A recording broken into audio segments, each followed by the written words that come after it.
Salut à tous, bienvenue sur Inside EVs. Aujourd'hui, juste un petit trajet entre Paris et Rennes en Bretagne au volant de cette Kia EV6 en version 2 roues motrices. Alors comme vous pouvez le voir ici, la voiture a actuellement 387 km d'autonomie.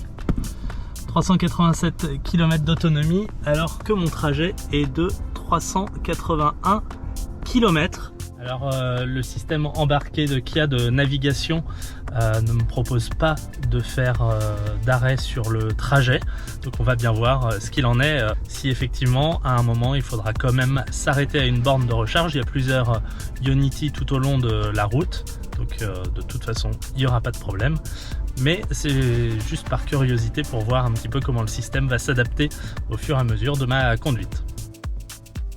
D'ailleurs l'application Kia Charge me propose exactement la même chose, donc aucun arrêt entre Roissy actuellement, là où je suis, et Rennes, donc on verra bien là aussi. Alors déjà juste une petite mise à jour, puisque le temps que j'appaire mon téléphone à la voiture et que je regarde 2-3 petites choses, le compteur affiche désormais 396 km d'autonomie, ce qui est plutôt une bonne nouvelle puisque ma destination se trouve toujours à 381 km. Et juste ici on peut voir qu'il me reste 91% d'autonomie. Cette fois-ci, je prends la route, c'est parti, on se retrouve à la première bonne borne de recharge, si il y en a une. Bon alors voilà, je viens de m'arrêter à une borne Ionity, première étape de ce voyage, donc 185 km depuis le départ, on est à 21,4 kWh au 100 km, presque 2h40 de voyage. Alors en fait, si je m'arrête, c'est parce que contrairement à ce que le système de navigation m'avait dit au début, eh bien je ne pourrais pas aller jusqu'au bout, donc jusqu'à Rennes. En fait, la courbe de l'autonomie restante et la courbe du nombre de kilomètres encore à parcourir s'est croisée à peu près au bout de 120 km de mon parcours. Donc au fur et à mesure, évidemment, l'autonomie descend de plus en plus et donc le delta par rapport à la distance restante est de plus en plus élevé. Là, juste pour vous expliquer les deux courbes qui se croisent, ici il me reste 144 km d'autonomie alors que mon trajet est encore de 188, donc l'autonomie n'est plus suffisante pour aller jusqu'au bout. Donc ça, quand ça arrive, évidemment pas de problème puisque le système vous annonce tout de suite que vous n'aurez pas assez d'autonomie avec la voiture pour rejoindre votre destination. Donc ça vous propose les différentes stations.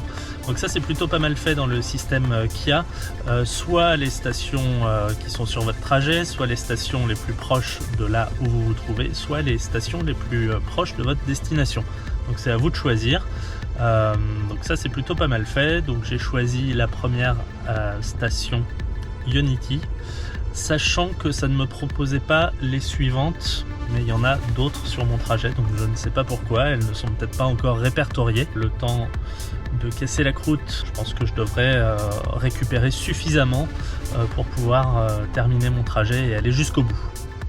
Alors c'est vrai que j'aurais sans doute pu aller à la prochaine station Ionity pour recharger, sachant qu'avec la courbe de charge j'aurais sans doute récupéré davantage de kilowatts, une meilleure puissance de charge avec un pourcentage plus bas de la voiture, mais comme c'est l'heure de la pause café, eh bien autant en profiter. C'est comme ça aussi que quand on voyage avec une voiture électrique, on peut optimiser son voyage au moment de la pause. Hop, on recharge, même si c'est pas longtemps, on récupère un tout petit peu ou suffisamment pour repartir. En tout cas, c'est comme ça que ça marche.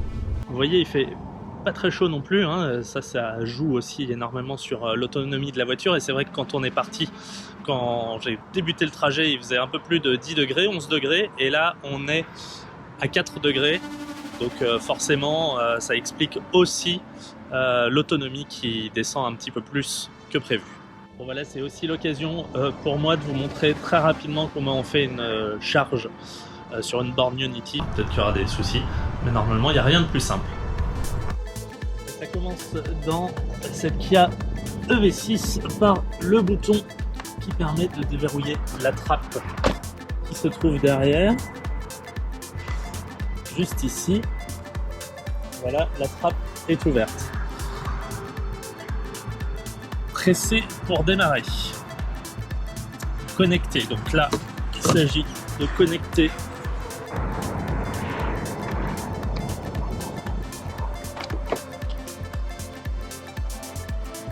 donc là on enlève le petit capuchon, on connecte, c'est pas simple à une main avec la caméra dans l'autre. Connexion OK, j'appuie sur départ, je présente ma carte, donc là c'est une carte prévue par Kia, préparation à la charge, établissement de la communication avec la voiture qui est juste là. Ça prend normalement quelques secondes et très vite on va savoir la puissance de charge. Et voilà, c'est parti. Donc on était effectivement à 38% et c'est parti pour la charge. La voiture, vous voyez, il y a un petit voyant ici qui permet de voir quelle charge on est. Et donc ici on va juste attendre quelques secondes pour voir la vitesse de charge de la voiture. 74 kW, 73, bon c'est pas énorme mais c'était prévu puisqu'on est à 38%, donc on n'est pas non plus au pic de la courbe de charge.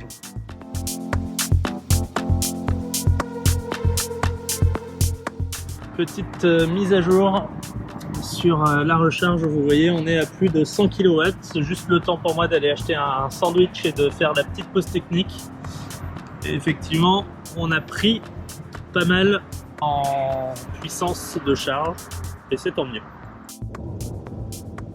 Une nouvelle petite mise à jour sur la puissance de charge de cette Kia EV6, parce que comme vous le voyez sur l'image, on est à 130 kW, on est arrivé à 60% de charge et ça me dit qu'il faut encore 8 minutes pour arriver jusqu'aux 80%. Et là, on sait qu'à 80%, effectivement, la puissance va dégringoler.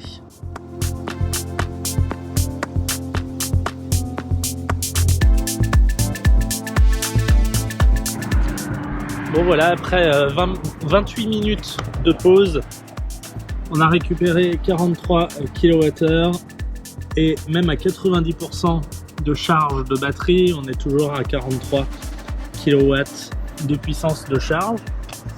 Donc cette Kia EV6 tient vraiment toutes ses promesses sur la route et j'aurais pu, pour mon trajet du jour, m'arrêter il y a bien longtemps, pas besoin de tenir 28 minutes ou 29 minutes, mais bon, fallait bien manger aussi.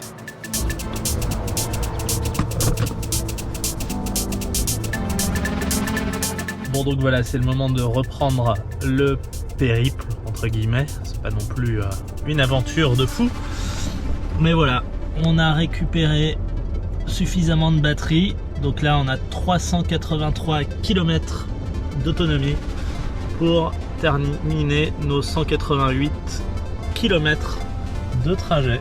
Donc voilà, c'est parti.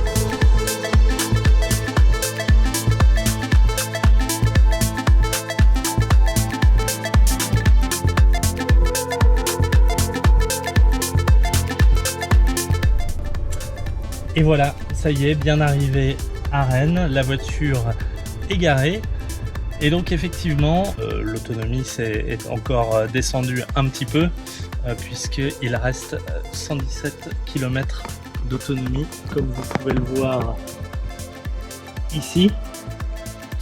Ce qui était quand même largement assez, mais c'est aussi parce que j'ai fait une pause suffisamment longue, en tout cas pour recharger mes batteries et les batteries de la voiture. Donc on n'aurait pas pu finalement faire ce trajet d'une seule traite, Paris-Rennes. La voiture avait 90% d'autonomie au départ de Roissy. Bon, on a eu pas mal de bouchons sur la première heure et demie, à savoir traverser tout Paris pour rejoindre l'autoroute. Donc là, forcément, l'autonomie n'est pas descendue, mais elle est descendue beaucoup plus vite sur autoroute. J'ai respecté scrupuleusement les limitations de vitesse à 130 km/h compteur. Après, effectivement, la température a bien baissé sur le trajet. On est passé de 10-11 degrés au départ à un peu moins de 4 degrés. Donc c'est vrai que pour les batteries, c'est pas l'idéal. Mais en tout cas, le trajet se fait très très bien, très facilement. Cette Kia EV6 permet de voyager en toute tranquillité et de se recharger sur une borne Unity. On a récupéré un peu plus de 200 km en 28 minutes, donc vraiment c'est vraiment idéal. Hop, voilà. Maintenant, on branche la voiture sur secteur dans un parking public, ce qui va permettre à la voiture de récupérer toute la nuit. On est à 33% d'autonomie et là ça nous dit qu'il nous faut 54 heures pour arriver à 100%.